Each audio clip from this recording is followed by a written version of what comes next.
magandang araw mga kasari-sari. Ito na naman si Ate Tintin. May isi-share ako sa inyo at talaga namang makakatulong ito ng malaki, lalo na sa mga baguhan pa lang sa pagtitindahan, sa mga mag-uumpisa pa lang ng kanilang negosyong tindahan, mga kasari. Sana magkaroon kayo ng idea, makatulong ito sa inyo mga kasari ha. Pero pauna lang, hindi ko sinasabi na lahat ng aking ma-share sa inyo ay ganyan din yung ibang kumpanya dyan sa inyo mga kasari. Ito ay based on my experience at saka syempre sinishare ko ito para maging aware kayo. Alam nyo ba kung ano to mga kasari? Kung gusto mong malaman, syempre mag-subscribe ka na kay Tintin. Pindutin mo ang like button na yan at pakishare na rin kung hindi ka busy.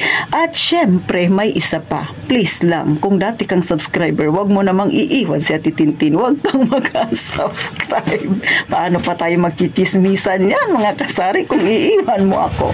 So paano mga kasari? Umpisahan na natin ang real talk nating chismisan. Ikaw ba ay may tindahan? Wala kang pakialam sa resibo mo, basta pag nakita mo yung total, nag-check ka na ng sa overall total, okay na yon.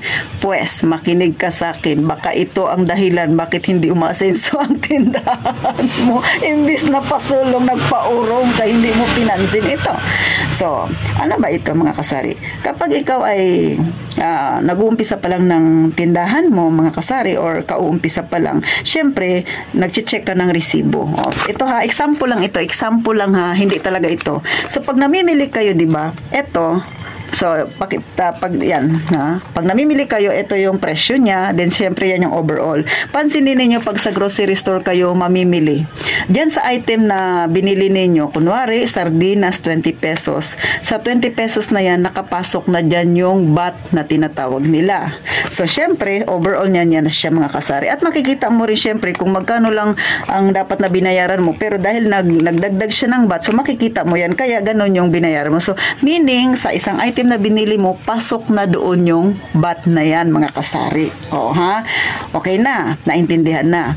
Pero, pag kay ahente ka bibili sa company ni ahente, mga kasari, o paulit ha, hindi ko sinasabi na lahat ng ahente ay ganito. Ha? Hindi ko sinasabi lahat pare-parehas. Hindi ko rin sinasabi na may ganyan dyan sa lugar ninyo. Pero, maging mapagmasid ka. Bakit? May mga ibang company, mga kasari ha, minsan hindi rin alam ito ni ahente, kaya hindi niya rin na-share sa tindera. Nagugulat na lang minsan si ahente kapag si tindera ay mapagmasid, tapos sinabihan siya ni tindera na bakit ganyan yung presyohan ninyo. O, katulad ng sa akin kanina lang nangyari mga kasari. So, na-share ko dun sa isang ahente, sabi ko bakit ganyan kayo magpresyo. So, nagtaka din siya, kay baguhan lang man siya na ahente. So, ito yung pinag-usapan namin mga kasari. Pakita ko lang sa inyo ha, pero tupiin ko yung pangalan ng company ng ahente, kay baka mamaya mapagalitan tayo ng mga kasari. I-share ko lang ito sa inyo. So, eto mga kasari, pag bumili kayo kay ahente, halos karamihan ng resibo ay ganito, yung malalapad, yung parang one whole bond paper na siya. So, ito yung item na binili mo, ito yung presyo niya. Ito sa dulo yung pinaka-presyo niya, kasi ito yung quantity, diba? So, sa overall niyan, ito yung babayaran mo.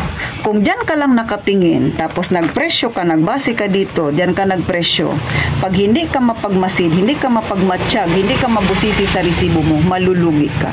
Bakit? Ay di gaya ng sa grocery, di ba? Sabi ko nga sa inyo, pag bumili kayo ng isang sardinas, sa presyo ng sardinas na nakalagay dito, pag dito mo tinignan niya, nakadagdag na dito yung value added tax. Pero sa ibang ahente, sa iba ha, kasi hindi ko naman nila lahat, yung presyo nila dito, ito ay hindi pa dyan sinama yung value added tax, yung VAT na tinatawag. So mapansin mo yan dito sa pinakailalim na nagdagdag sila. So akala mo ito yung babayarin mo, nagtataka ka, pero dito yan babayaran mo. So ang value added tax mga kasari ay 12%. Oh, pag ikaw nagpataka-taka ka lang na tindera ka, hindi ka nag-check, dito ka nagbase, hindi ka nagdagdag ng 12% mga kasari. Tapos ang ginawa mong tubo ng iyong paninda ay 10%, nalugi ka ng 2%. So, paano yun ang tindahan mo?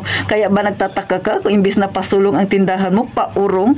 Kaya nagpataka-taka ka mang tindera ka, hindi ka naging mapagmasid sa resibo mo. Kasi nga, may ibang ahente na hindi nila yan sinasabi sa tindera. Kasi minsan, ang tindera, ang alam niya, kasi lagi siyang bumibili sa grocery store, ay itong nandito, yan na yung presyo niya. Which is minsan, ay hindi ganun mga kasari. Kasi may ahente rin akong binilihan, may ibang ahente ay parehas ang kanilang resibo sa grocery store. Kung ito yung presyo niya, nakadagdag na dyan yung value added tax. Pero ito sa isang ahente ko na ito ay hindi ganon. Ang presyo niya na ito ay nandito pa yung value added tax. So meaning dapat kung titingin ka dito na magpipresyo ka, magpa-plus ka ng 12% na value added tax bago ka palang magpipresyo. Bago mo palang ipapatong. Kaya kung nagpinataka ka, dito ka nagbase, hindi mo tiningnan na hindi pala nakapasok pa dito yung value added tax, nandito pa. So 10% lang ang pinatong mo. O sabihin na natin 10% at ang pinatong ko, minus 12% kay may additional pa man yung value added tax kay hindi mo man dinagdag. So 3% lang ang patong mo talaga. Lugi ka. Anong mangyayari sa tindahan mo? 3% lang. Nagets niyo ba mga kasari? Kaya maging mapagmasid kayo pagdating sa ahente. Hindi lang sa ahente, kahit pa sa grocery store kayo bumili, i-check ninyo ng maigi. Minsan, ang pagkakamali naman minsan sa grocery, pagka sobra yung item, so hindi yan maiiwasan lalo na kung mamili ka ng marami. So yan ay based on my experience din mga kasari. Kaya ito na i-share ko kasi kaninang umaga lang, ito yung pinag-usapan namin ni ahente. Sabi ko sa kanya, bakit kasi kayo, pag nagpipresyo kayo, hindi nyo dinadagdag itong bat na ito dito sa item. Dapat dinagdag nyo na dito. Paano ka ako yung ibang tindera na hindi marunong dyan, nagbase lang sa dito, hindi siya nagbase dito. Sabi, kamot yung isang ahente, sabi niya, kaya nga ma'am. So meaning, kasi yung ahente na yun ay bago, mga kasari. So hindi niya rin alam, basta siya, kasi ito, iba ang gumagawa ng mga ganito. Iba rin yung iba siya ay, kukuha lang siya ng PO, tapos iba rin yung magdi-deliver. So, ang makakausap mo na nito, syempre, ang magbibigay na nito sa'yo ay syempre si delivery na. Pero nakakausap po si ahente, syempre kasi yung haharap sa akin kukuha ng order. So kami kanina ang nagbangayan na dalawa. Sabi ko, kayo talaga pasaway kayo Sabi ko, paano yung mga maliliit na hindi kabisado yung mga 12% VAT na yan? Kasi nga nasanay sila sa grocery na nakapasok na doon sa item nila at doon na lang sila nagbe-base ng kanilang idadagdag. Diba? So, luging-lugi. Paano yan kung medyo may edad-edad na, hindi kabisado yung ganito, malabo na ang mata pagdating dito.